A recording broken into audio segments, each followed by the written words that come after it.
আকাশ যখন মেঘে ঢাকা কিংবা ভরা তারায়, নানান রকম কল্পনারা ভিড় করে সব দাঁড়ায়। সবাই কেমন গল্প বলে পাড়িয়ে দিচ্ছে ঘুম। ঠিক তখনই স্বপ্ন দেখায় গল্পের মরশুম।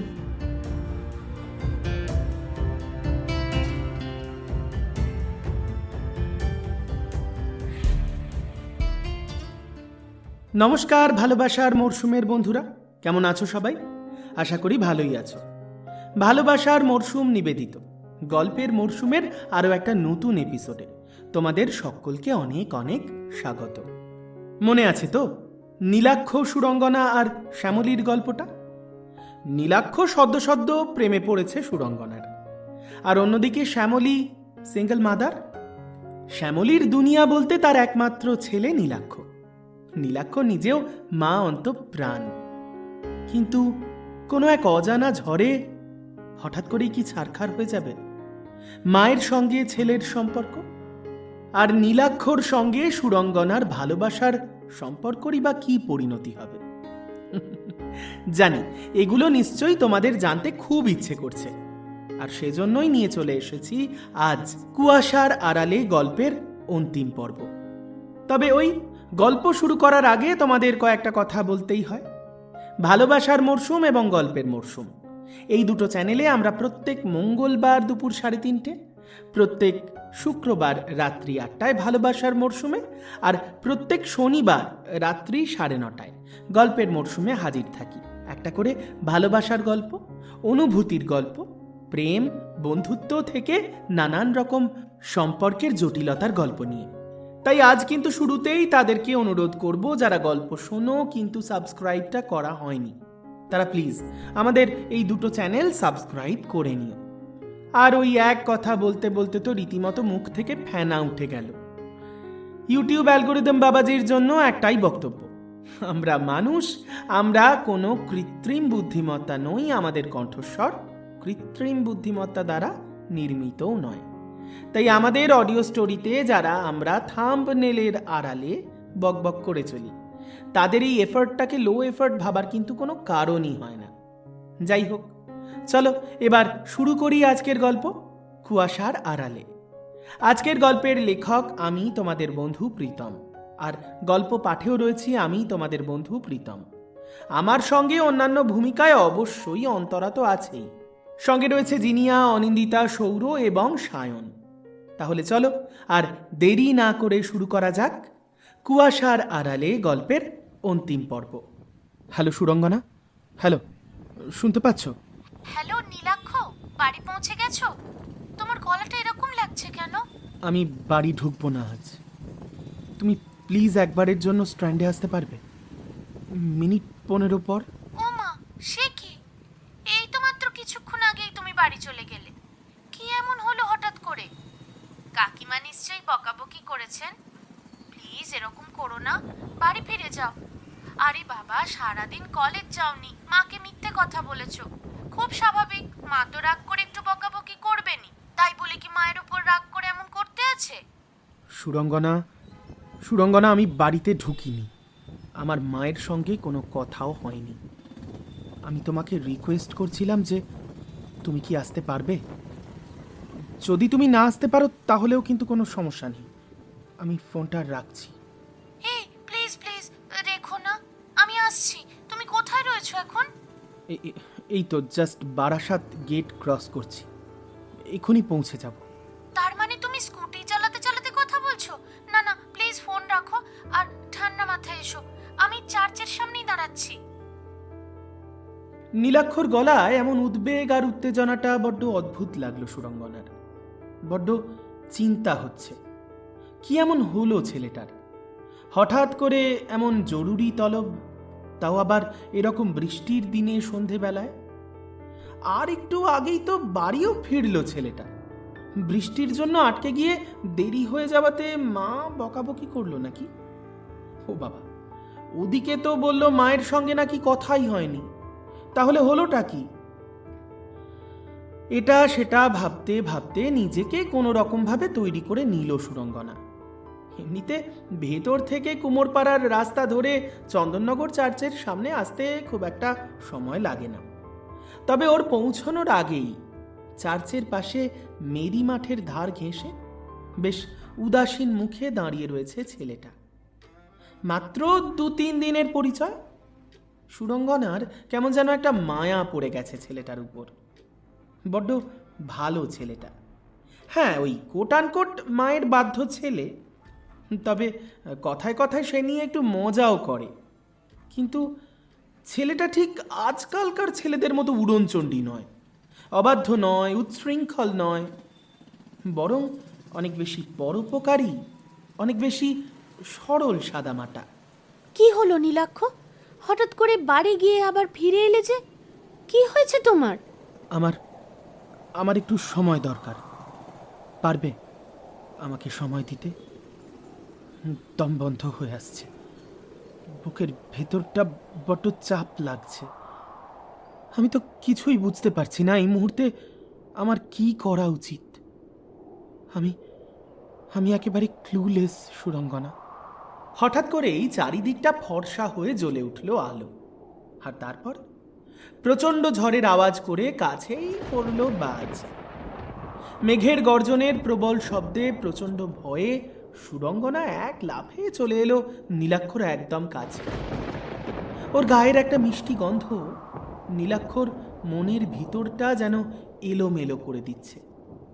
নীলাক্ষর ক্রমাগত চলতে থাকা উষ্ণ শ্বাস প্রশ্বাসে সুরঙ্গনা কেমন যেন থমকে গেছে। বাজ পড়ার শব্দ শুনে প্রচণ্ড ভয়ে কিছু না বুঝতে পেরেই অতর্কিতে জড়িয়ে ধরল নীলাক্ষকে সুরঙ্গনা। প্রচণ্ড উষ্ণতায় নীলাক্ষর হাত দুটো আঁকড়ে ধরল সুরঙ্গনাকে। সুরঙ্গনা প্রচণ্ড ভয়ে চোখ দুটো বন্ধ করে মুখটা গুঁজে দিল নীলাক্ষর বুকে। শুরু হলো প্রবল বৃষ্টি। বৃষ্টি বাদলের দিনে চন্দননগর চার্চের পাশের এই পিচ রাস্তাটা একেবারে নিঝুম, বলা যায় খানিক জনমানবহীন, ফাঁকা।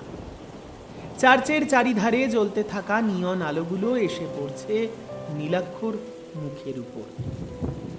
সেই আলো ছায়ায়, সেই মায়ায় সুরঙ্গনা ওর বুকের আশ্রয় থেকে আলতো করে মুখটা তুলে তাকালো নীলাক্ষর দিকে। একটা অদ্ভুত মোহে সুরঙ্গনা যেন মোহিত হয়ে দেখছে ছেলেটাকে। নীলাক্ষর বুকে হাত রেখেই ফিসফিস করে কাঁপা গলায় সুরঙ্গনা বলল, তোমার হার্টবিটটা এত ফাস্ট কেন নীলাক্ষ? কি হয়েছে আমায় বলবে না? এই বৃষ্টির চেয়েও বড় কোনো ঝড় তোমার মধ্যে চলছে, আমি স্পষ্ট বুঝতে পারছি। সুরঙ্গনার মুখের দিকে তাকিয়ে ওর ভিজে চুলে আলতো হাতটা রেখে নীলাক্ষ উত্তর দিল, আজ একটা মানুষ এসে আমার সামনে দাঁড়ালো সুরঙ্গনা, যে নিজেকে আমার হারিয়ে যাওয়া অতীত বলে দাবি করছে। এমন কিছু কথা বলছে যা শোনার পর আমার এই চেনা পরিবেশটা, আমার চারপাশটা, আমার মা, সবটা কেমন যেন এক মুহূর্তের জন্য বদলে যাচ্ছে। আমি কার কাছে যাব বলো? আমার চেনা দুনিয়াটা আজ বড্ড অচেনা লাগছে। মনে হচ্ছে এই গোটা দুনিয়ায় আমি বড্ড একা হয়ে পড়লাম হঠাৎ করে। নীলাক্ষর হাত দুটো নিজের দু হাতে শক্ত করে চেপে ধরে সুরঙ্গনা। কেন বলছো এই কথা? তুমি একা নও নীলাক্ষ। এই যে চার্চের আলোটা দেখছো, ঠিক এই আলোর মতোই আমি তোমার পাশে আছি। শুধু আমার উপর ভরসা রাখতে হবে তোমায়। আমার উপর ভরসা রাখতে পারবে তো? সুরঙ্গনার চোখের দিকে তাকিয়ে একটা ম্লান হেসে খানিকটা স্বস্তির নিঃশ্বাস ফেলে নিলাম। জীবনের এই কুয়াশায় তোমাকে চিনেছি মাত্র 2-3 দিন, কিন্তু মনে হচ্ছে এই ভরসাটুকু আমার বহু জন্মের। থ্যাংক ইউ সুরঙ্গনা, আমার পাশে এভাবে থাকার জন্য থ্যাঙ্কস। সুরঙ্গনার মনেও তখন নীলাক্ষর জন্য অনুভূতি স্পষ্ট। মৃদু হেসে নীলাক্ষর বুকে আবার মাথা রেখে সুরঙ্গনা বলল, চুপ করো একদম। চলো, এই এত বৃষ্টিতে ভিজলে নির্ঘাত নিমোনিয়া হবে। ওদিকের ওই আড্ডা ক্যাফেতে গিয়ে বসি চলো। এত বৃষ্টিতে ওখানে মনে হয় না কেউ থাকবে, ফাঁকাই রয়েছে। তারপর শান্ত হয়ে আমায় সবটা খুলে বলবে। প্রবল বর্ষণের মাঝে চন্দননগরের সেই ঐতিহাসিক চার্চের আলোয় ভিজে যাওয়া দুটো মন যেন এক অলিখিত অঙ্গীকারে আবদ্ধ হলো। যে নীলাক্ষ কাল পর্যন্ত মায়ের আঁচল ছাড়া কিছুই বুঝত না, আজ এক অজানা সত্যের আঘাতে সে সুরঙ্গনার মধ্যে খুঁজে পাচ্ছে তার বেঁচে থাকার নতুন খড়কুটো। কিন্তু কি সেই সত্যি? কি এমন বলল সেই অপরিচিত ভদ্রলোক? সেদিনও ছিল এমনই একটা বৃষ্টির দিন। কোচবিহারের মূল শহর থেকে সামান্য দূরে খাগড়াবাড়ি নামে একটা গ্রাম। এই গ্রামের বৃষ্টির দিনগুলো বেশ অন্যরকম। চারিদিকে সবুজে ঘেরা গাছপালা, ধানক্ষেত, পুকুর, জল থই থই জলছবি। সেদিন সুবিমলের শরীরটা ভালো ছিল না। সুবিমল মানে নীলাক্ষর বাবা হাইপারট্রফিক কার্ডিওমায়োপ্যাথি এই রোগেই আক্রান্ত। অনেক সময় বংশগত কারণে কম বয়সেই ধরা পড়ে এই রোগটা। অতিরিক্ত পরিশ্রম নিষিদ্ধ করা হলো। ঠিক সেই কারণেই মাত্র ৩৬ বছর বয়সের সুবিমলকে ফ্যাক্টরির চাকরি ছেড়ে নিতে হয়েছিল ভলেন্টিয়ারি রিটায়ারমেন্ট। তাও আবার প্রায় বছর দেড়েক হয়ে গেল। সুবিমল প্রায় বিছানা শয্যা। এককালীন যতটুকু টাকা পয়সা পেয়েছিল সামান্য, তার সিংহভাগ খরচ হয়েছে চিকিৎসার জন্য। না, সেভিংস বলতে হাতে তেমন কিছুই নেই। নীলাক্ষর ছোট্ট বয়স, মাত্র ৩.৫। এবার বাচ্চাটাকে স্কুলে ভর্তি করতে হবে। আধো আধো কথা শিখছে শ্যামলীর কাছে। মোটামুটি অ ক খ, ওই অয় অজগর আসছে তেরে, আমটি আমি খাবো পেরে, A for apple, B for bat, এই সব কিছুই শিখেছে শ্যামলীর কাছেই। হ্যাঁ, শিখেছে বাবার নাম সুবিমল বিশ্বাস, শিখেছে মায়ের নাম শ্যামলী বিশ্বাস, শিখেছে ওর নিজের নাম নীলাক্ষ বিশ্বাস। মজার কথা কি জানেন? তখন নীলাক্ষ নিজের নামটা ঠিক করে উচ্চারণ করতে পারতো না। আধো আধো স্বরে নীলক্ষ বলতো।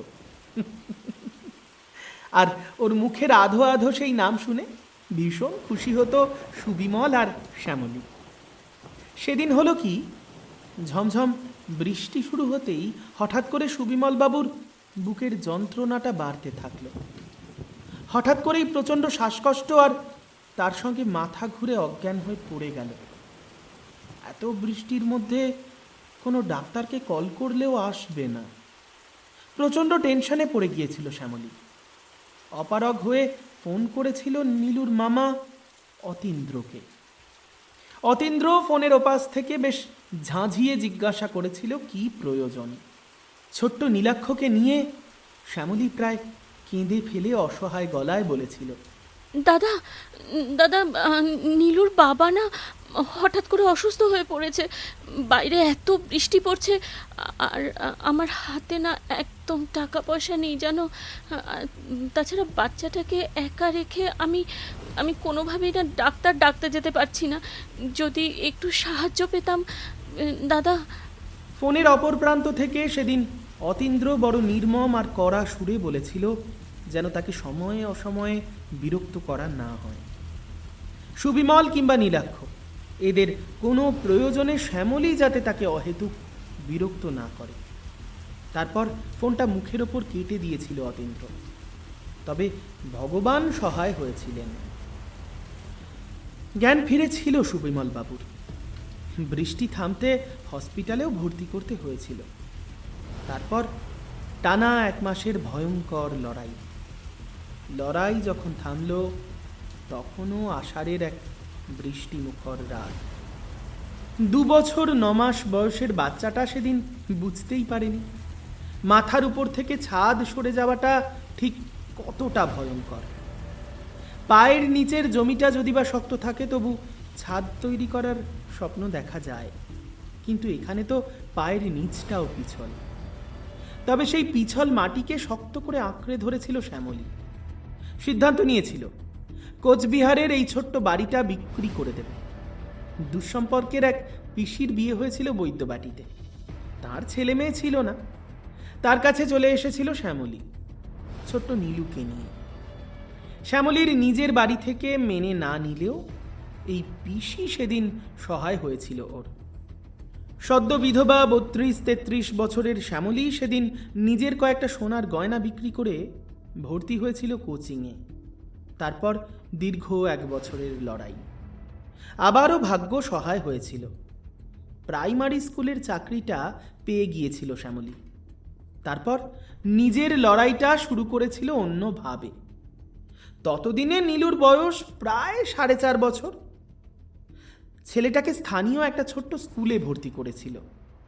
রোজ সকালে ঘুম থেকে উঠে রান্নাবান্না সেরে নিজে তৈরি হয়ে সেই বুড়ি পিসির জিম্মায় বাচ্চাটাকে রেখে স্কুলে রওনা দিত। সেই থেকে চলছে লড়াই। নীলুর যখন ক্লাস 7, তখন সেই পিসিও মারা যান। অবশ্য পিসি মারা যাওয়ার আগেই পিসির ভাঙাচোরা ছোট্ট বাড়িটা উইল করে রাখেন নীলুর নামে। ততদিনে অবশ্য অনেকটাই অর্থনৈতিকভাবে সামলে উঠেছে শ্যামলী। বাড়িটা যত্ন করে সারিয়ে সুন্দর করে সাজিয়ে তুলেছে নিজের হাতে। লড়াই তখন আরও কঠিন। সামনে নীলুর মাধ্যমিক, আর মাত্র 3 বছর পর তারপর উচ্চ মাধ্যমিক। ছেলেটাকে মনের মতো করে তৈরি করতে হবে, ঠিক যেমনটা সুবিমল চেয়েছিল।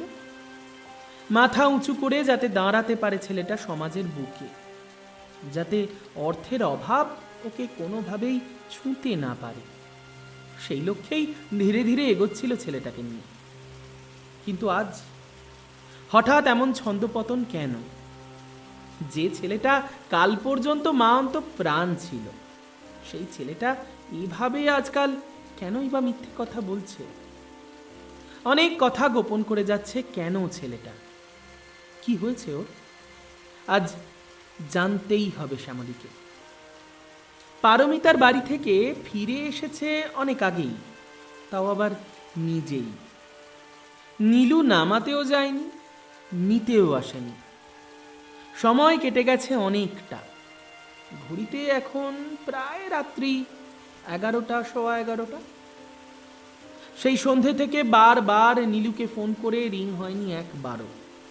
এবার প্রবল দুশ্চিন্তা হচ্ছে শ্যামলীর। আর স্থির থাকতে না পেরে আবারও প্রবুদ্ধকে ফোন করলো শ্যামলী। হ্যালো, হ্যালো, হ্যাঁ রে বাবা, বলছিলাম নীলু কি তোর ওখানে আছে রে? হ্যাঁ, আমায় একটু খবর দিতে পারবি বাবা? আমি না ওকে ফোনে পাচ্ছি না, সেই সন্ধে থেকে ফোন করছি জানিস। আন্টি, নীলাক্ষকে আমিও একটা দরকারি কাজের জন্য অনেকবার ফোন করেছি, কিন্তু বারবার ফোনটা আনরিচেবল শোনাচ্ছে। কোনো খবরই পাইনি গো। তখন যে বললি ছেলেটা কলেজেও যায়নি, তোদের কি অন্য কোনো বন্ধু বান্ধবের বাড়ি যাওয়ার কথা হয়েছে রে? জানিস কিছু? ও কি অন্য কোনো বন্ধুর বাড়িতে যাবে? কিছু খবর পেলে জানা না বাবা। আমার সাথে ও তো সেই দুপুরের পর আর কোনো কথাই বলেনি। বড্ড দুশ্চিন্তা হচ্ছে রে। আন্টি, সৌহার্দের সঙ্গে কথা হয়েছিল একবার। ও বলেছিল আমাদের কলেজের অন্য কোনো একটা ডিপার্টমেন্টের মেয়ে, ওই সুরঙ্গনা, হ্যাঁ সুরঙ্গনার বাড়িতে যাবে।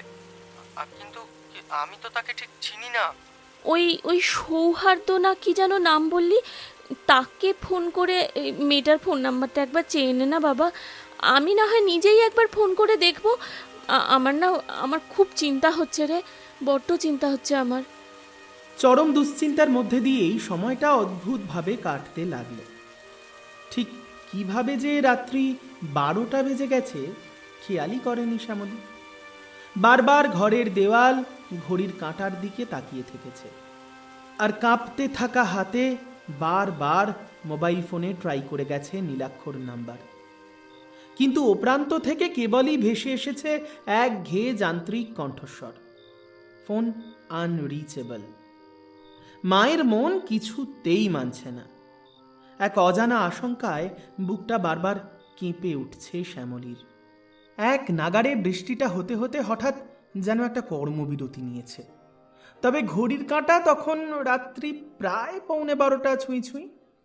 ঘড়ির টাইম দেখে রীতিমতো আঁতকে উঠল সুরঙ্গনা।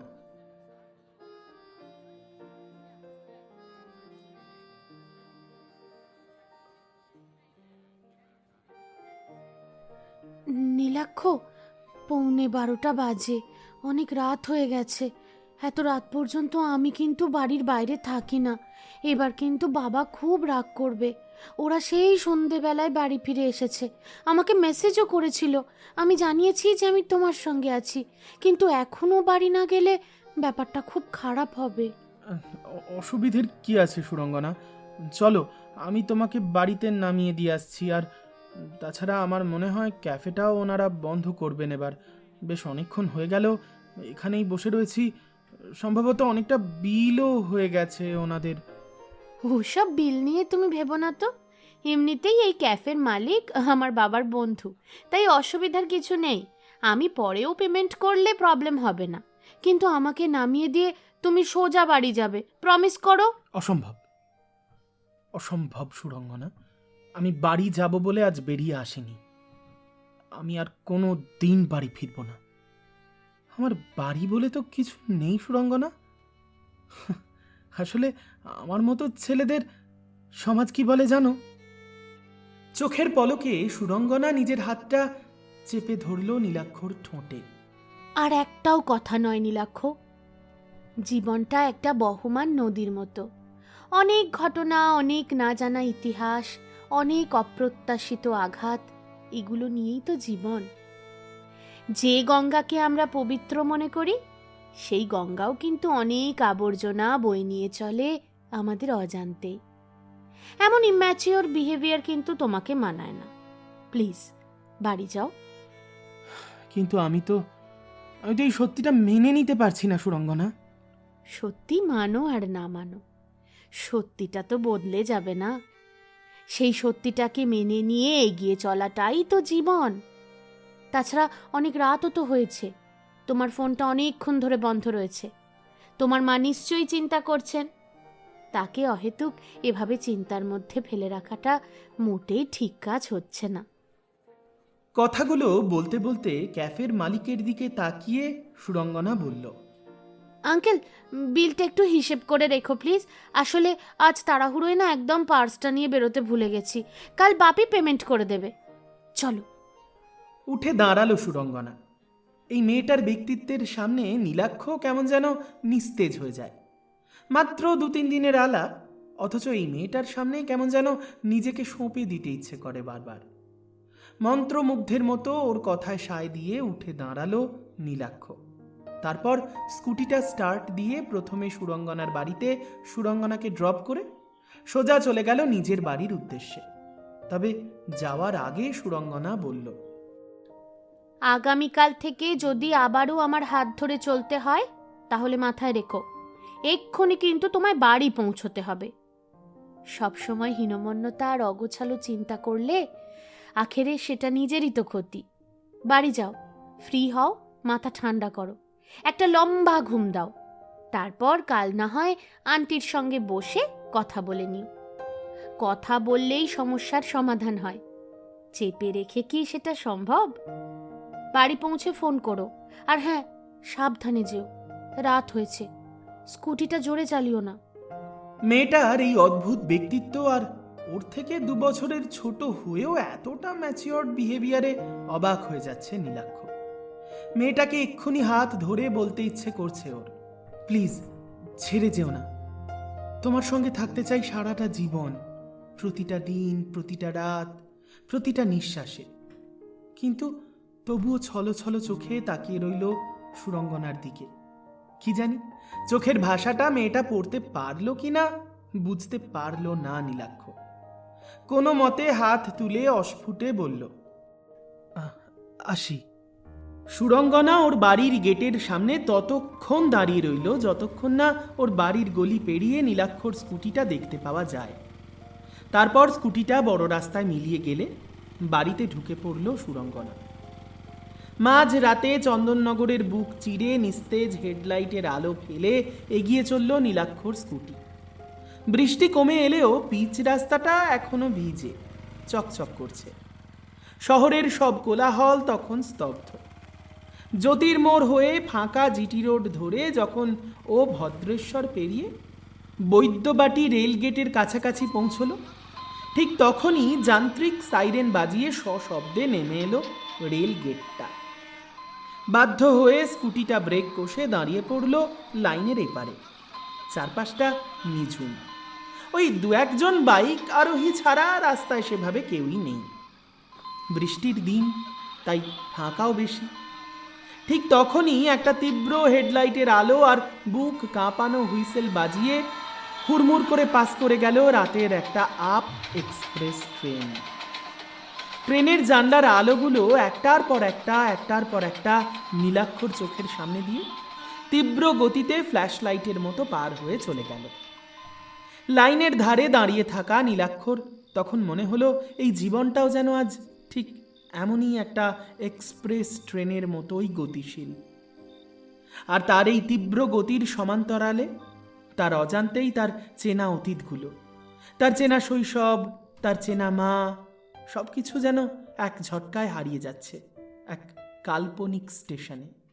ট্রেন চলে যাওয়ার শব্দটা যেন অবচেতনে বারবার হাতুড়ি মেরে বলতে থাকছে, যে সত্যকে এতকাল নিজের বলে জেনে এসেছে তা আসলে এক বিরাট কুয়াশার আড়াল মাত্র।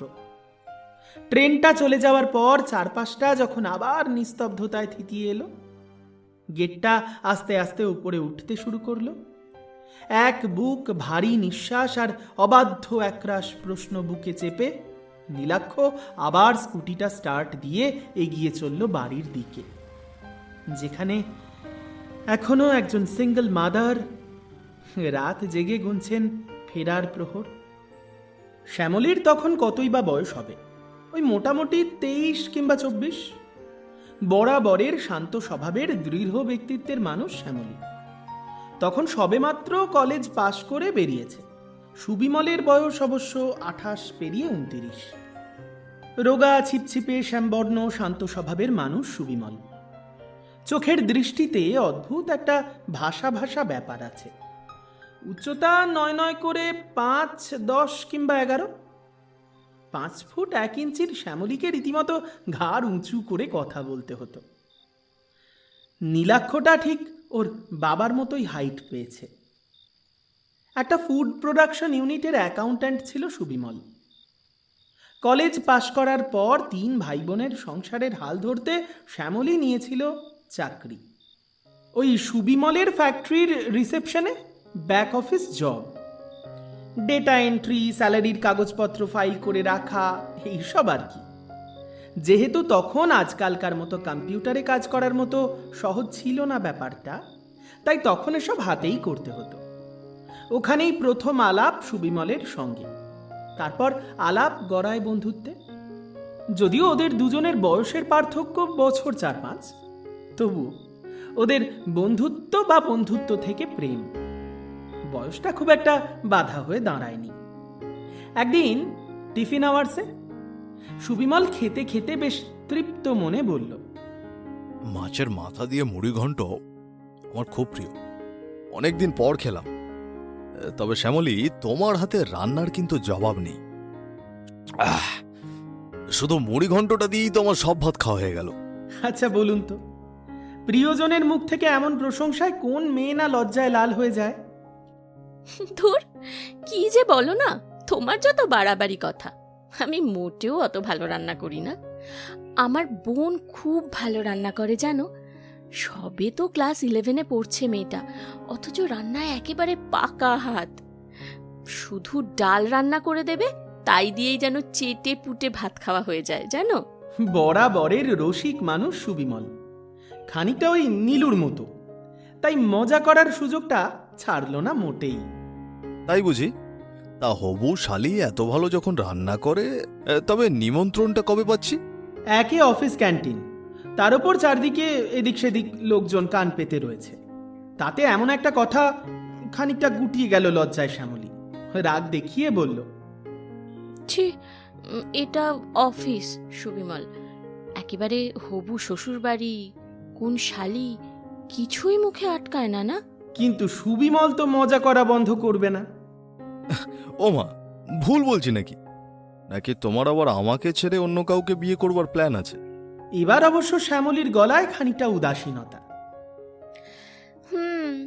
বাড়ির বড় মেয়ে আমি, আমার জ্বালা তুমি বুঝবে না। বোনটা সবে ক্লাস 11-এ পড়ছে, আর ভাইয়ের সবে সেকেন্ড ইয়ার। ভাই চাকরি পাবে, বোনের পড়াশোনা কমপ্লিট হবে, তবে আমার দায়িত্বটা একটু কমবে। বোনের বিয়ে দিতে হবে না, আর ভাইটারও তো একটা গতি করে দিতে হবে, তবে নিজের বিয়ে নিয়ে ভাববো, বুঝলে? ও বাবা, ততদিনে তো আমার মাথার সব চুলগুলো উঠে গিয়ে টাক গজিয়ে যাবে। তার মানে এই জন্মে বিয়েটা হচ্ছে না, তাই তো? ওই রোজ অফিসে এসে টিফিন কৌটে নিয়ে আসা তোমার হাতে রান্না খেয়েই দিনগুলো কেটে যাবে মনে হচ্ছে। বিয়ে বিয়ে আর বিয়ে, এখন তো শুনতে খুব ভালো লাগছে। বিয়ের পর যখন রোজ এই আমার মুখটা দেখতে হবে আর আমার ঘ্যান ঘ্যান শুনতে হবে না, আলু নেই, চাল নেই, ডাল নেই, পেঁয়াজ নেই, নুন নেই, ইলেকট্রিক বিলটা দিয়ে আসো তো, তমুক জিনিসটা আমার ছোট হয়েছে পাল্টে নিয়ে এসো তো, অমুকটা অফিস থেকে ফেরার সময় নিয়ে আসতে হবে, তখন দেখবো কত আনন্দ হয়। তখন কিন্তু ঝগড়া করলে আমি শুনবও না, মানবও না। তোমার হাজার একটা বায়নাক্কা শুনতে শুনতে ঝগড়া করে ঠিক কাটিয়ে দেব। লক্ষ্মীটি, আমাকে এই সুখ থেকে অন্তত দীর্ঘদিন বঞ্চিত করে রেখো না। যত তাড়াতাড়ি বিয়েটা সেরে ফেলা যায় ততই মঙ্গল। সেই যৌবনের কথাগুলো মনে পড়লেই শ্যামলীর চোখের কোণটা আজও ভিজে ওঠে। কি হওয়ার ছিল আর কি বা হলো। প্রথম প্রেমের সেই দিনগুলো ছিল স্বপ্নের মতো, কিন্তু হঠাৎ করে সেই স্বপ্ন দেখতে বাধা দিল অদৃষ্ট। কোথা থেকে যেন সবকিছু এক ঝটকায় এলোমেলো হয়ে গেল। শুধু একটা মেডিকেল রিপোর্ট বদলে দিল সুবিমল আর শ্যামলীর ভবিষ্যৎটা। সেই 23 বছরের শ্যামলী আজ 56-তে পৌঁছেছে। মাঝখানে কত নদীর জল কোথায় গড়িয়ে গেছে, কেটে গেছে 33টা বছর। তবু স্মৃতিগুলো যেন আজও তাজা, শুধু মানুষটাই চলে গেল। ভাবতে ভাবতেই ভাবনায় ছেদ পড়ল শ্যামলীর। ঘড়ির কাঁটায় তখন প্রায় রাত্রি 12:30। এখনো ফিরল না ছেলেটা।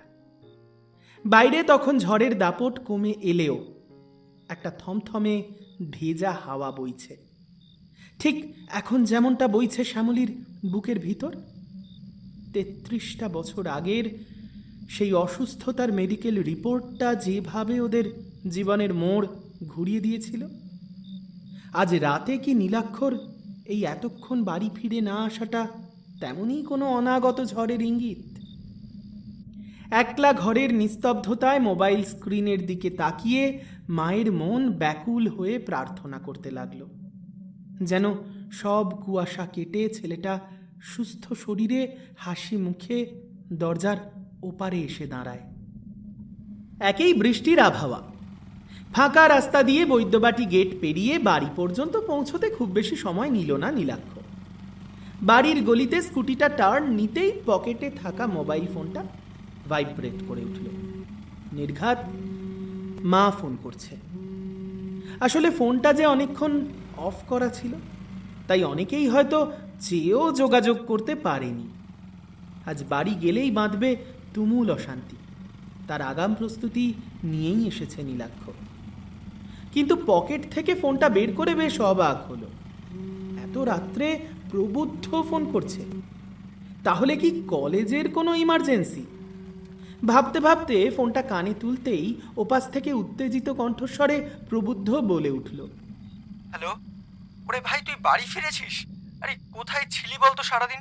সেই বেলার দিক থেকে কল করে যাচ্ছি তোকে, তারপরে আবার তুই কলেজে আসিসনি দেখে আবার ফোনেও পাচ্ছি না, তাই কাকিমাকে ফোন করেছিলাম।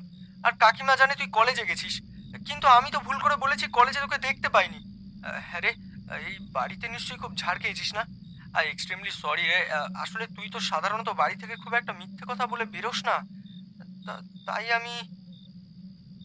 ওপাশ থেকে একটা থমথমে গলায় নীলাক্ষ জবাব দিল প্রবুদ্ধর পুরো কথা শেষ হওয়ার আগেই। প্রবুদ্ধ, আমি এখনো বাড়ি ফিরিনি, জাস্ট বাড়ির গলির সামনে দাঁড়িয়ে আছি। তার মানে তোর মায়ের সঙ্গে কথা হয়েছে, তাই তো? মা তাহলে জানে আমি কলেজ যাইনি, তাই তো? প্রবুদ্ধ নিজেও খানিকটা অপ্রস্তুত হয়ে পড়েছে। আমতা আমতা করে বলল, হ্যাঁ মানে আসলে না, আসলে শোন না, মানে আমি না একটা দরকারের জন্যই ফোনটা করেছিলাম, কিন্তু তোকে না পেয়ে কাকিমাকে ফোন করেছিলাম। আহ, তখনই তো কাকিমা বিষয়টা ধরে ফেলেছেন। ওকে, বুঝতে পেরেছি। Don't worry, I will manage. রাখছি এখন, পরে কথা হবে। ফোনটা অতর্কিতে কেটে যাওয়ার আগেই আবারও উত্তেজিত হয়ে প্রবুদ্ধ বলে উঠল, হ্যালো, এই দাঁড়া দাঁড়া, না না কাটিস না এখনই, শোন। হ্যালো, হ্যাঁ, বলছি কলেজে আসলে একটা স্পেশাল অ্যাসাইনমেন্ট দিয়েছে, তাতে আবার গ্রুপ ফর্ম করতে হবে, সেই জন্যই আমি তোকে কল করেছিলাম। আর তুই তো বলছিস এখনো বাড়ি ফিরিসনি। আচ্ছা, এখন কোথায় তুই? আর কাকিমা তো বড্ড চিন্তা করছে, সেই কখন থেকে তোকে ফোনে পাচ্ছে না। এই তোর তোর গলাটাই বা এমন লাগছে কেন বলতো? এভরিথিং ইজ ওকে প্রবুদ্ধ। অ্যাসাইনমেন্টের ব্যাপারটা কাল শুনবো, আজ রাখছি রে। ফোনটা কেটে যেতেই আবার যেন একটা অদ্ভুত অস্বস্তি ঘিরে ধরছে নীলাক্ষকে।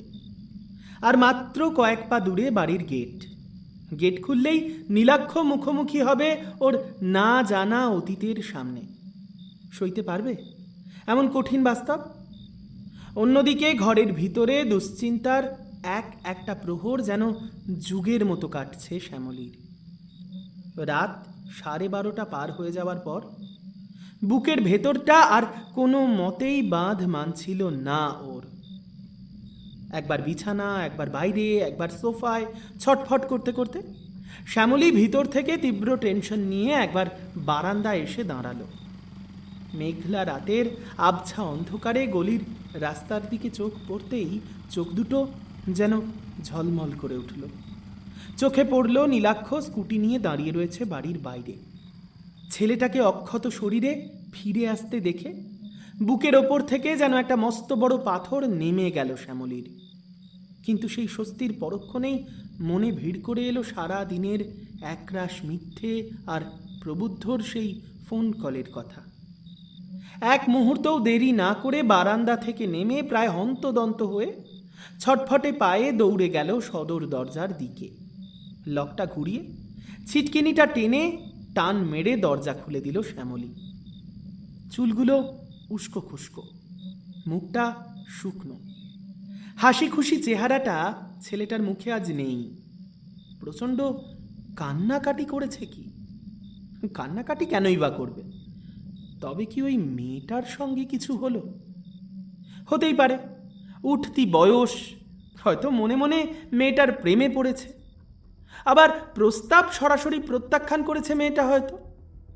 আর তাতেই হয়তো ছেলেটা মানসিকভাবে বিধ্বস্ত হয়ে কোথায় না কোথায় সময় কাটিয়ে বাড়ি ফিরছে।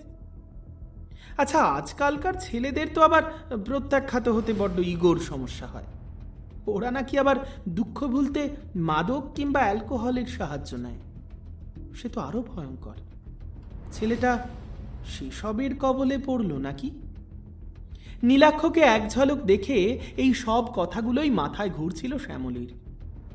নিজের চিন্তাটাকে কোনো মতে দমিয়ে রাখতে পারছে না। হাজার হোক, মায়ের মন তো কু ডাকছে বড্ড। সঙ্গে রাগ হচ্ছে ভীষণ। যে ছেলেটাকে ছোটবেলা থেকে বড্ড আদরে বড্ড যত্নে মানুষ করেছে, সেই ছেলেটা আজ এমন বেপরোয়া। না, কিছুতেই মেনে নিতে পারছে না শ্যামলী। যে ছেলেটার গায়ে কোনোদিন একটা হাত তোলেনি, একটা আঁচড় দেয়নি, সেই ছেলেটাকে আজ কি করে সামলাবে ও? ক্রমশ মাথাটা গরম হয়ে যাচ্ছে। দিনটা টেনশন, উদ্বেগ, উত্তেজনা সব মিলিয়ে কেটেছে। আর এই মুহূর্তে উত্তেজনার পারদ যেন তুঙ্গে। শ্যামলী খানিকটা চিৎকার করে বলে উঠল, আজ সারাদিন কোথায় ছিলি নীলু? জানোই তো, কলেজ গিয়েছিলাম। এক প্রশ্ন বারবার করছো কেন? ফোনে তো বলেছিলাম তোমায়। অসভ্যের মতো ব্যবহার করবে না। এভাবে আমি তোমাকে মিথ্যে বলতে শেখাইনি কোনোদিনও। তোমার সঙ্গে বরাবর বন্ধুর মতো মিশেছি। আমাকে বারবার বিভিন্ন বিষয়ে তুমি মিথ্যে বলে চলেছ কেন? তুমি তো আজ কলেজে যাওইনি। মিথ্যে? মিথ্যে আমি বলেছি? তোমাকে সব কথার কৈফিয়ত দিতে হবে তার কি মানে আছে? কোন অধিকারে তুমি আমার কাছ থেকে এতগুলো জবাবদিহি চাইছো? গালে একটা ঠাস করে থাপ্পড় মারবো তোমায়। যত বড় মুখ নয় তত বড় কথা। আমি তোমার মা নীলু, আমার দায়িত্ব তোমাকে বড় করে তোলা। তুমি আমাকে জবাব দিতে বাধ্য। না, তোমাকে জবাব দিতে আমি বাধ্য নই মা। উপস, সরি মিসেস শ্যামলী বিশ্বাস। আপনি যদি আমার মা হন তাহলে ইনি কে? কথাটা বলেই শ্যামলীর চোখের সামনে একটা শ্যামলা বরণ মায়া মাখানো মুখের মহিলার ছবি তুলে ধরল নীলাক্ষ। আর কোনো কথার উত্তর দিতে পারল না শ্যামলী। কেমন যেন ভার শূন্য হয়ে এলো শরীরটা। ধপ করে বসে পড়ল ডাইনিং টেবিলের সামনে রাখা চেয়ারটায়।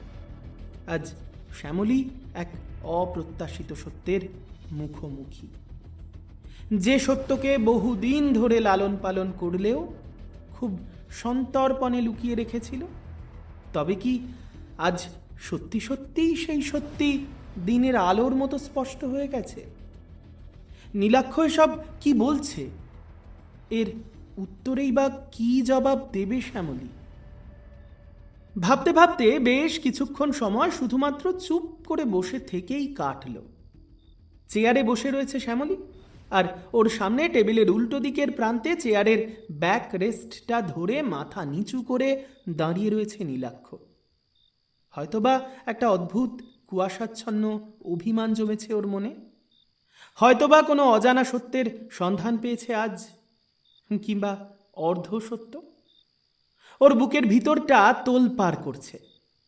না, সত্যি জেনে যাবার জন্য নয়, বরং উল্টো দিকের যে মানুষটা ছাড়া ওর জগৎটা অন্ধকার, সেই মানুষটাকে অজান্তে আঘাত দেওয়ার জন্য। দুজনেই আজ প্রচণ্ড নীরব। ঘড়ির কাঁটার টিকটিক শব্দটাও বড্ড বেশি প্রতিধ্বনিত হচ্ছে ঘরে। তবে এই নীরবতা ভাঙল শ্যামলী নিজেই।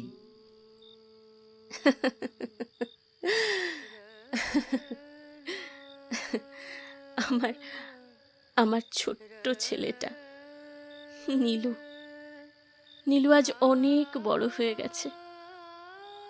আজ আর আমাকে সে মা বলে ডাকছেও না। এত বড় হয়ে গেছে যে মিসেস শ্যামলী বিশ্বাস বলে ডাকছে।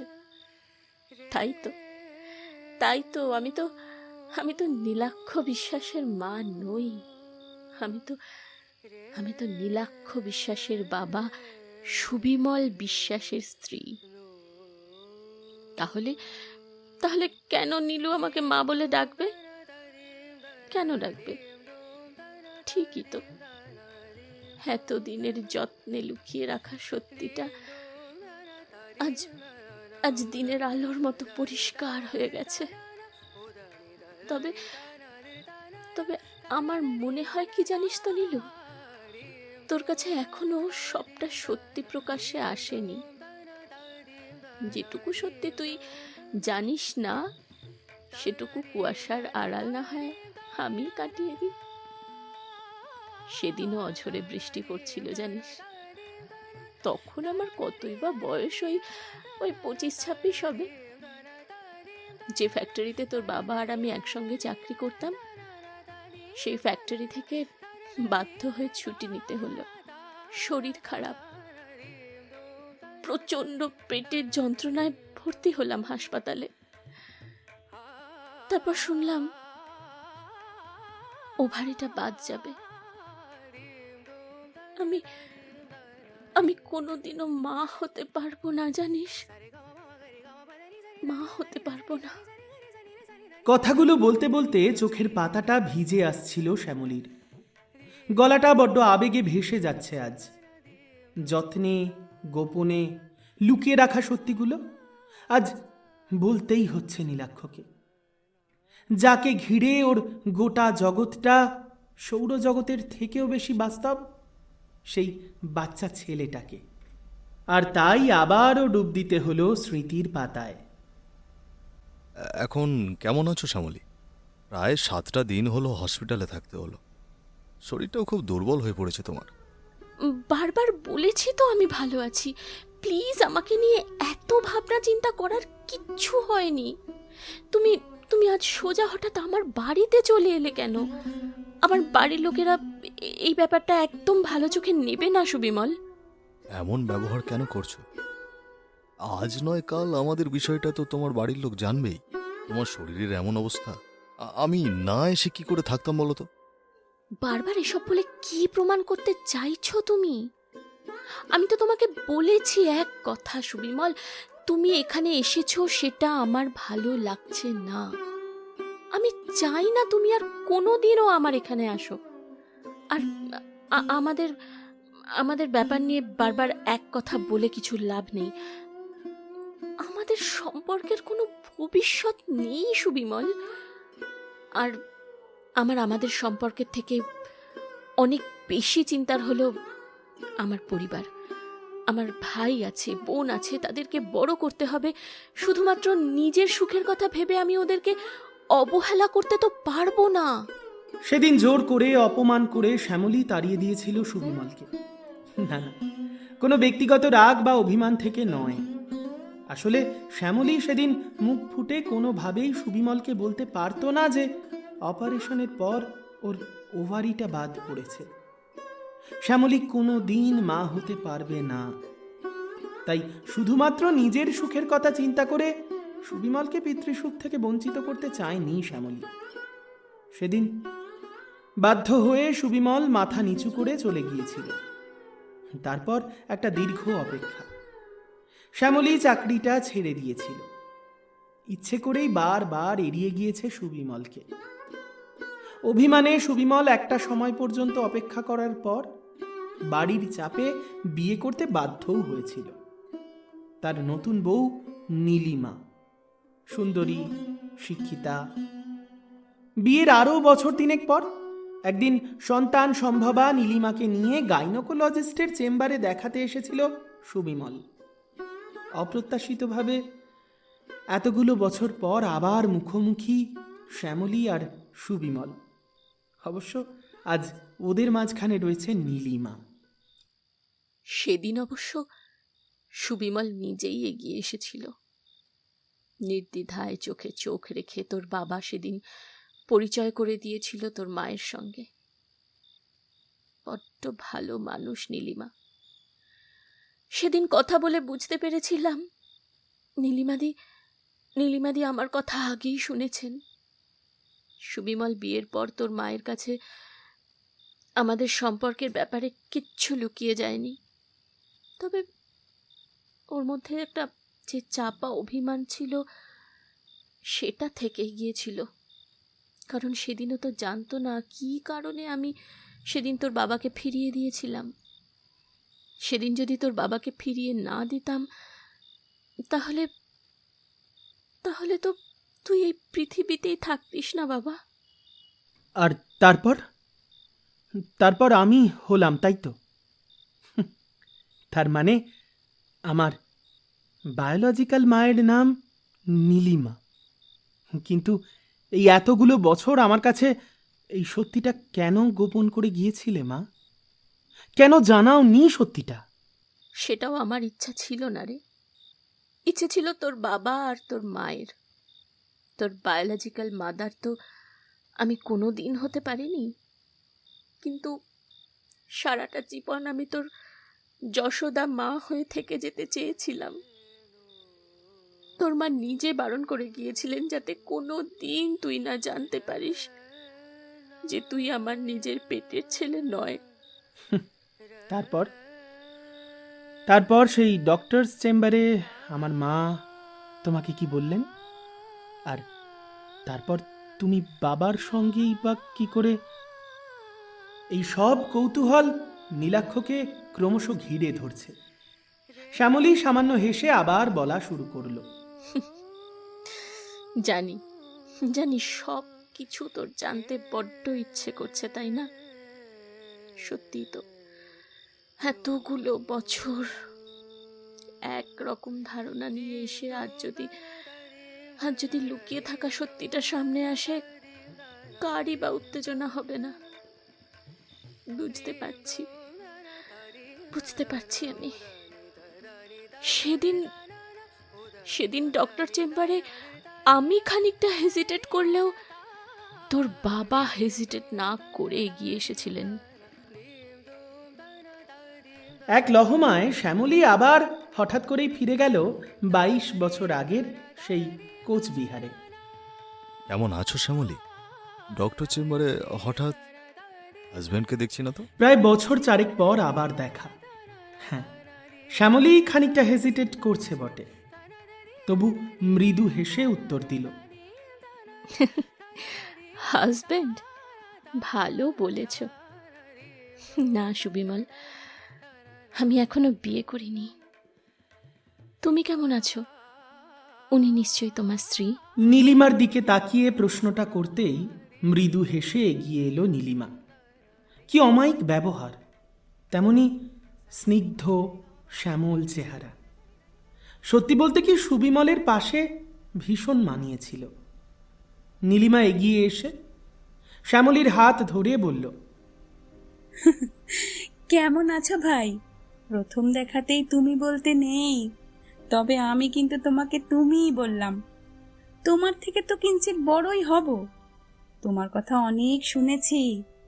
বলো, ভালো আছো তো? বড্ড অবাক হয়েছিল শ্যামলী। এই মহিলা নিজের স্বামীর প্রাক্তন প্রেমিকাকে এমন স্বাভাবিকভাবে কুশল বিনিময় করতে এতটুকুও দ্বিধাবোধ করছে না। খানিকটা ঘাবড়েও গিয়েছিল। ইতস্তত করতে করতে জবাব দিয়েছিল শ্যামলী, আমি মানে আমি ভালোই আছি। না না, আমাকে তুমি বললে আমার কোনো সমস্যা নেই। তুমি ভালো আছো? তোমার সঙ্গে সুবিমলকে কি ভীষণ সুন্দর মানিয়েছে। আর সুবিমল সেদিন অবাক করে ওর স্ত্রীর সামনে কথাটা বলে ফেলল। বড্ড অপ্রস্তুত হয়ে পড়েছিল শ্যামলী। শ্যামলী, আমাকে ফাঁকি দিয়ে কিন্তু ঠিক করনি। সেদিন তুমি আমাকে তাড়িয়ে দিয়েছিলে কেন তা আজ জানতে পেরেছি, কিন্তু শুধুমাত্র অনুতাপ করা ছাড়া তো আর কোনো উপায় নেই আমার কাছে। তুমি আর কোনোদিন মা হতে পারবে না, এই কথাটা সেদিন বললে কি হতো? এসব কথা এখন কেন বলছো সুবিমল? থাক না এসব কথা। তোমার স্ত্রীকে দেখে মনে হচ্ছে গর্ভবতী। তোমাদের খুব মিষ্টি একটা বাচ্চা হবে দেখো। তোমাদের একটা সম্পূর্ণ পরিবার। সেটা কিন্তু আমি থাকলে হতো না সুবিমল। শ্যামলীর অপ্রস্তুত অবস্থা দেখে মিষ্টি করে হেসে নীলিমা বলেছিল, এমন করে বলো না ভাই। মা হতে না পারাটা তোমার অসুস্থতা। সেটা যে তুমি ইচ্ছা করে ঘটাওনি, সে তো বেশ ভালো করেই বুঝবে মানুষ। যা কপালে আছে তাই তো হবে, বলো। ব্যাস এমনই একটা মিষ্টি মানুষের সাহচর্যে কেটে গেল সমস্ত অপ্রীতিকর পরিস্থিতি। তারপর থেকে সুবিমলের বাড়িতে মাঝে মাঝেই যাতায়াত করেছে শ্যামলী। সুবিমলের সঙ্গে বন্ধুত্বপূর্ণ সম্পর্কটা বজায় ছিল বেশ কিছুদিন। গোটা প্রেগন্যান্সি পিরিয়ডটা প্রায় বন্ধুর মতো পাশে থেকেছে শ্যামলী ওর পরিবারের। তারপর একটা মিষ্টি ফুটফুটে বাচ্চা জন্ম নিল। নাম রাখা হলো নীলাক্ষ। স্মৃতির অতলে হারিয়ে যাচ্ছে শ্যামলী। হঠাৎ করেই ফোনটা বেজে উঠল। খানিক চমকে উঠে স্ক্রিনের দিকে তাকাতেই নীলাক্ষ দেখল সুরঙ্গনা কল করছে। ফোনটা রিসিভ করলো না নীলাক্ষ, শুধুমাত্র চটপট একটা মেসেজ টাইপ করলো, ডোন্ট ওয়ারি, আমি বাড়ি পৌঁছে গিয়েছি। মাথা ঠান্ডা করো, মায়ের সঙ্গে ঝগড়া করো না কেমন? কাল দেখা হবে। গোটা বিষয়টা শ্যামলী লক্ষ্য করল। মনে মনে খানিকটা খুশিও হলো। যাক, ওর অবর্তমানে ছেলেটার জন্য চিন্তা করার অন্তত কেউ একজন জুটেছে। আজকালকার দিনের সম্পর্কগুলো কেমন যেন আলগা বাঁধনের। তার মধ্যে যদি একটুখানি আবেগ থাকে, আর যদি থাকে একটুখানি ভালোবাসা, তাহলে সেই সম্পর্ক রক্তের হোক বা না হোক, আত্মার সঙ্গে নিশ্চয়ই সংযোগ স্থাপন করে। ফোন থেকে চোখ তুলে নীলাক্ষ আবার জিজ্ঞাসা করল, তারপর কি হলো? তারপর এলো আরো কঠিন একটা পরিস্থিতি। মাতৃত্বকালীন বেশ কিছু সমস্যার জন্য শরীর খারাপ হতে লাগলো নীলিমার। তোর তখন বয়স ওই 2 থেকে 2.5 মাস। একদিন নীলিমাদি নিজেই ফোন করে আমাকে ডেকে পাঠালো। সেদিন হঠাৎই ভাঙা ভাঙা অসুস্থ গলায় ফোন করেছিল নীলিমা। একটি বারের জন্য আসবে ভাই শ্যামলী, বড্ড প্রয়োজন এই সময়। নীলিমার ফোন পেয়ে এক ছুটে চলে গিয়েছিল শ্যামলী। চোখে সেদিন জল এসে গিয়েছিল পরিস্থিতি দেখে। অতটুকু দুধের বাচ্চা, তার ওপর চলার শক্তি নেই নীলিমার। বিছানার সঙ্গে যেন মিশে গেছে মেয়েটা। নীলিমার মাথার কাছে প্রচণ্ড ভয়ে জড়সড় হয়ে বসে রয়েছে সুবিমল। নিজেকেই কেন যেন অপরাধীর মতো লাগছে শ্যামলীর। যদিও কোনো কারণ নেই, তবুও কেমন যেন অপ্রস্তুত আজ। উদ্বিগ্ন গলায় শ্যামলী বলল, এ কি কি অবস্থা করেছো তুমি নিজের? এরকম শরীর, আর তুমি আমাকে আগে ডাকতে পারোনি? তোমরা দুজনে মিলে সবকিছু ম্যানেজ করতে পারবে কি করে? নীলিমা শান্ত ধরা গলায় সেদিন বলেছিল, তুমি এত চিন্তা করো না শ্যামলী, আমার আমার সময় শেষ। ডাক্তার বলেছেন খুব বেশি দিন হয়তো আর। অতর্কিতে নিজের ডান হাতটা সুবিমল রাখল নীলিমার মুখে। আর একটা কথাও বলতে দেয়নি সেদিন। তবে ভেঙে পড়েছিল সুবিমল। ভাঙা ভাঙা গলায় বলেছিল, আমি জানি না এরপর কি করব, এরপর আমাদের কি হবে। এতটুকু বাচ্চাকে যে আমি কিভাবে একা হাতে মানুষ করব সেটাও ঠিক জানি না। নীলিমার অসুখটা বড্ড কঠিন। ভগবান যে কোন অপরাধের শাস্তি আমাকে দিচ্ছেন তা তিনিই জানেন। অলক্ষ্যে দাঁড়িয়ে সেদিন দীর্ঘশ্বাস ফেলেছিল শ্যামলী। তারপর বাচ্চাটাকে কোলে তুলে নিয়েছিল সেদিন। আর অদ্ভুতভাবে বাচ্চাটা বড্ড শান্ত হয়ে শ্যামলীর কোলে নিশ্চিন্তে ঘুমোচ্ছিল।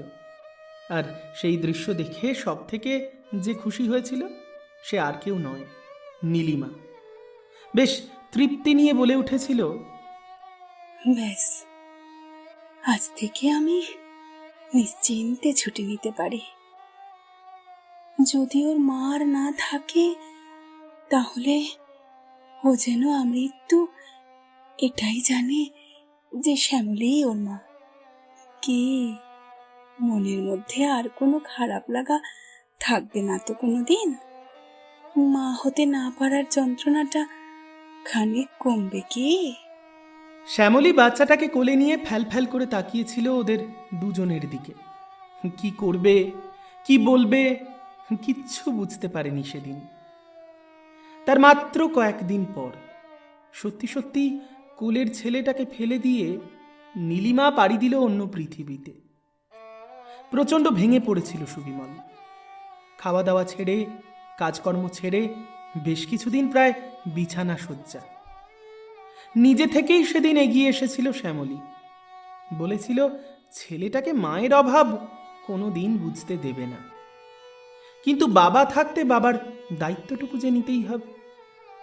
তাই সুবিমল, শ্যামলী আর নীলাক্ষ এক পরিবারে থাকলে কেমন হয়? অনধিকার প্রবেশ নয় তো শ্যামলীর। দ্বিধা করেনি সুবিমল। ঘটা করে না হোক রেজিস্ট্রি করে বিয়েটুকু করেছিল শ্যামলীকে।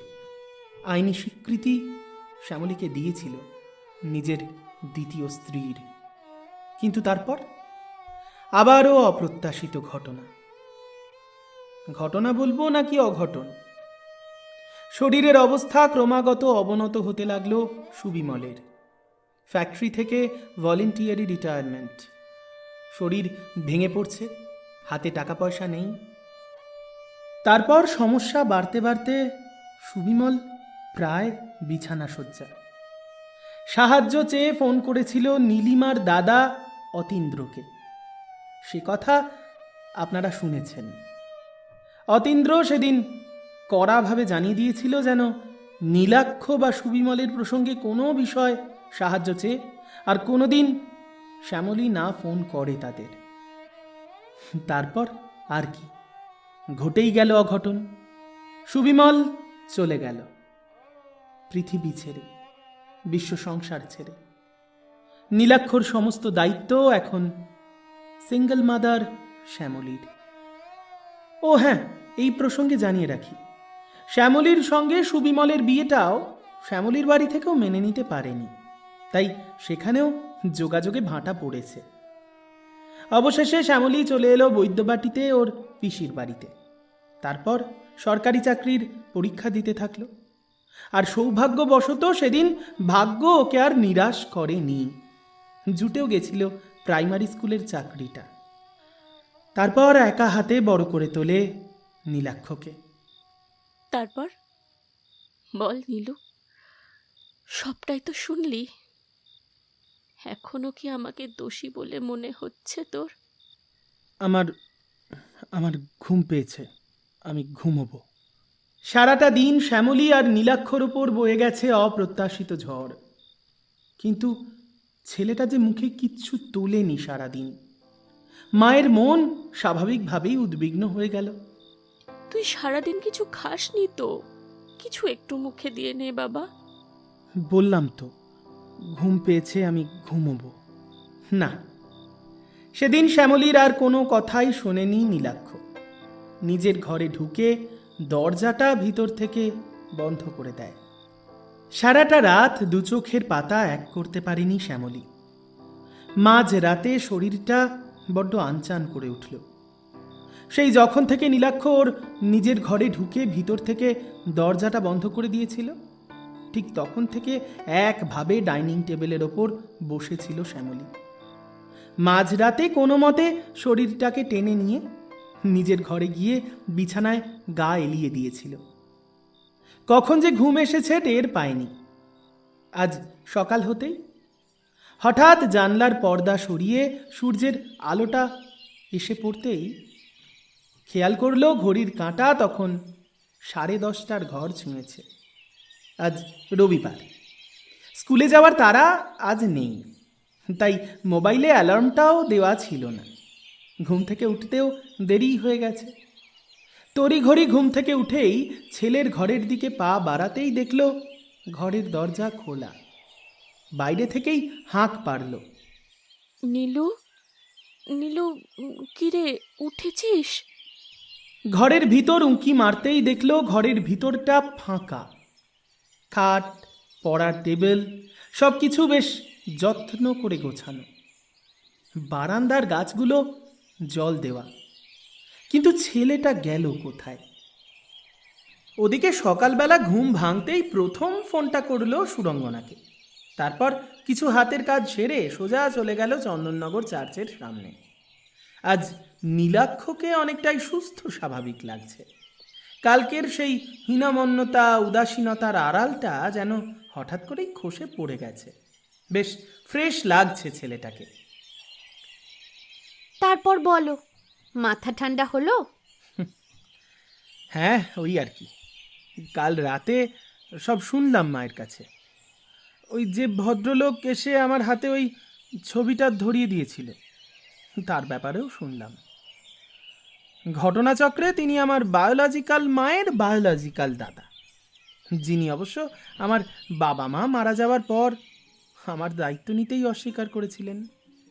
অবশ্য বাবা মারা যাওয়ার পর কেন বলছি, বাবা বেঁচে থাকাকালীন শেষ বেলাতেও তিনি ফিরে তাকাননি।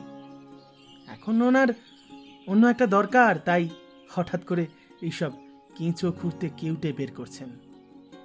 কিন্তু জানো, আমার না বড্ড খারাপ লাগছে। এমা, এই তো সব ঠিক হয়ে গেল, আবার কিসের খারাপ লাগছে? আসলে এই সব কিছুর জন্য আমি যে মানুষটাকে সব থেকে বেশি ভুল বুঝেছিলাম, হয়তো অজান্তেই যাকে অনেক বেশি আঘাত করে ফেলেছি, আসলে সেই মানুষটা যে হাসি মুখে সবটা সামলেছে। আমার বায়োলজিক্যাল মা না হয়েও সব দায়িত্ব কিন্তু সে আজও একই রকমভাবে করে চলেছে। শুধুমাত্র বায়োলজিক্যাল মা হলেই দায়িত্ব সামলাতে হয়, আর রক্তের সম্পর্ক না থাকলে একটা মানুষ মায়ের দায়িত্ব পালন করতে পারবে না, এই ভাবনা তোমার কি করে হলো? যশোদা মায়ের গল্প তুমি শোনোনি? তুমি জ্ঞান হওয়া থেকে যাকে মা হিসাবে জেনে এসেছো, জীবনের শেষ দিন পর্যন্ত সেই তোমার মা। হ্যাঁ, কিন্তু আমার অতীতটা এরকম জানার পরেও জানার পরেও কি? কুয়াশার আড়াল কেটে একটা রোদ ঝলমলে দিন ঠিক যতটা সুন্দর লাগে, আজ তোমাকেও ততটাই ফ্রেশ লাগছে।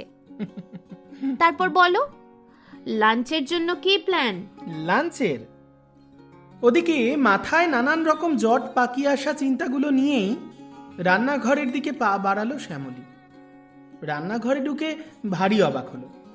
গ্যাসের টেবিলের ওপর রাখা ক্যাসারোল, তার পাশে একটা সার্ভিং বোলে রাখা রয়েছে কিছু একটা তরকারি। ক্যাসারোলটা খুলতেই শ্যামলীর প্রিয় আলুর পরোটা চোখে পড়ল।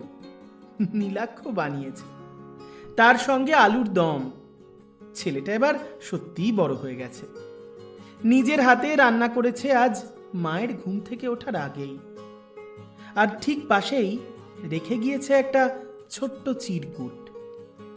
সরি মা, দুপুরবেলা ঝাল ঝাল করে চিকেন রান্না করো, আসবো খেতে। অবশেষে শ্যামলীর মুখে হাসি ফুটল। দুর্যোগের কালো মেঘ যেন কাটছে। খুব ভালো করেই শ্যামলী বুঝতে পারলো নীলাক্ষ গেছে সুরঙ্গনার সঙ্গে দেখা করতে। থাক, ওদের আজ আর বিরক্ত করবে না। তাই হাসি মুখে শ্যামলী ছেলের নাম্বারে একটা মেসেজ করলো। আমি আজ রান্না করে অপেক্ষা করব, তাড়াতাড়ি চলে আসিস। আর সুরঙ্গনাকে বলিস আজ দুপুরে আমাদের সঙ্গে খেতে। ও হ্যাঁ, আর একটা কথা, তোর জন্মদাত্রী মা হই বা না হই, আমি কিন্তু তোর মা। আর সেই সঙ্গে শেষ হলো আজকের গল্প কুয়াশার আড়ালে। যদি গল্পটা ভালো লেগে থাকে তাহলে চটপট একটা লাইক করতে হবে, একটা কমেন্ট করতে হবে, আর পরিচিত প্রিয়জনদের সঙ্গে শেয়ার করতে হবে। সঙ্গে হাইপ করলে আমরা বেশি খুশি হব। আর হ্যাঁ, যদি নতুন বন্ধু হন তাহলে কিন্তু চ্যানেলটা সাবস্ক্রাইব না করে কোথাও যাওয়া চলছে না। কারণ এই চ্যানেলে আমরা প্রত্যেক শনিবার রাত্রি 9:30টায় নিয়ে আসি একটা করে সম্পর্কের জটিলতা, অনুভূতি, বন্ধুত্ব, প্রেম, ভালোবাসা সব কিছু নিয়ে গল্প। কি থাকছেন তো সঙ্গে? আর হ্যাঁ, শুনলাম নাকি পরের শনিবার তোর কোনো গল্প প্রথমবার আসছে গল্পের মরশুমে। ওই সম্পর্কের জটিলতা নিয়েই একটা গল্প। তাহলে তো একটা বেশ টুইস্ট, রহস্যে মোড়া ব্যাপার। চেষ্টা করব। ঠিক আছে, তার সঙ্গে অবশ্যই মঙ্গলবার ভালোবাসার মরশুমে আসছে নতুন গল্প, তাই তো? গল্পের নাম এই রাত তোমার আমার। আহা, সে তো চরম প্রেমের গল্প হবে মনে হচ্ছে। ভীষণ। ঠিক আছে, তাহলে এরপর দেখা হবে মঙ্গলবার। তবে তার আগে যেতে যেতে গত পর্বে যে 10 জন সঠিক উত্তরদাতা সঠিক উত্তর দিয়েছিলেন তাদের নামগুলো ঘোষণা করে যাই। তারা হলেন অঞ্জলি চ্যাটার্জি, বিশ্বজিৎ ঘোড়াই, সৃজা মুখার্জি, বিপাশা বাগ, ঈশানী ঘোষ, অ্যালেক্স, বিদিশা জাতি, ঝর্ণা খাতুন, মাম্পি মণ্ডল, সীমা গিরি, লিপিকা জানা, শুভমিতা হালদার, সৌমেন পাত্র, সমীরণ ধারা সহ অনেকেই। এবার চলে আসি আজকের পর্বের প্রশ্নে। আজকের প্রশ্ন, নীলাক্ষর জন্মদাত্রী মা মানে বায়োলজিক্যাল মা, তার নাম কি? গল্পটা যদি মন দিয়ে শোনা হয়ে থাকে তাহলে এই প্রশ্নের উত্তর ভীষণ সহজ। তাই চটপট সময় নষ্ট না করে মোবাইল ফোনটা নিন আর টাইপ করুন সঠিক উত্তর শুধুমাত্র কমেন্ট বক্সে। কথা দিচ্ছি, প্রতি পর্বের মতো পরের পর্বে প্রথম 10 জন সঠিক উত্তরদাতার নাম ঘোষণা করব আমি নিজে। আজ তবে বিদায় জানানোর পালা। আপনাদের সঙ্গে আবার কথা হচ্ছে মঙ্গলবার ভালোবাসার মরশুমে, এবং তারপর আবারও শুক্রবার রাত্রি 8টায় ভালোবাসার মরশুমে। আর সঙ্গে অবশ্যই ভালোবাসার মরশুম এবং গল্পের মরশুম, দুটো চ্যানেলকেই রাখতে হবে কিন্তু। আজ আসি, বাই।